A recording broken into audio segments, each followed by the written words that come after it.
શું થયું કે મોઢું ચડાવીને કેમ બેઠી છે?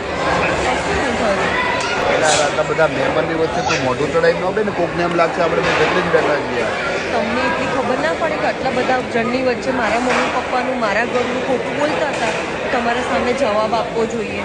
અને તમે એવી આશા રાખો છો હું તમારા મમ્મી પપ્પાને સારું બોલું પછી?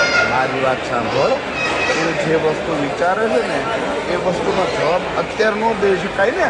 આટલા બધા લોકોની વચ્ચે હું મોટાનું અપમાન ના કરી શકું. એ જ્યારે હું એકલો હોઈશ ત્યારે હું જણાવી દઈશ. એમાં મગજને કુલ રાખવાનો, સમય આવતો જવાબ દેવાનો.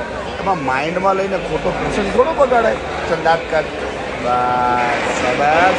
ક્યારે આવું બનતું હોય કે કોઈ પ્રસંગ હોય અને ક્યારેક તમારા ફેમિલી વિશે કોઈ બોલી ગયું હોય તો એનો એક સમયે તાત્કાલિક આપણે જવાબ આપવો જરૂરી નથી હોતા, કારણ કે ઘણા બધા મોટા હોય છે.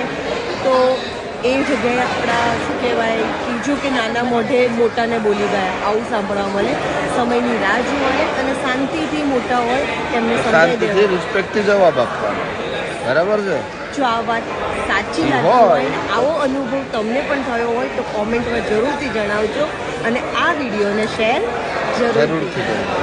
જય માતાજી. કોમેન્ટ કરવાનું ભૂલતા ન હો વાલા. જય માતાજી.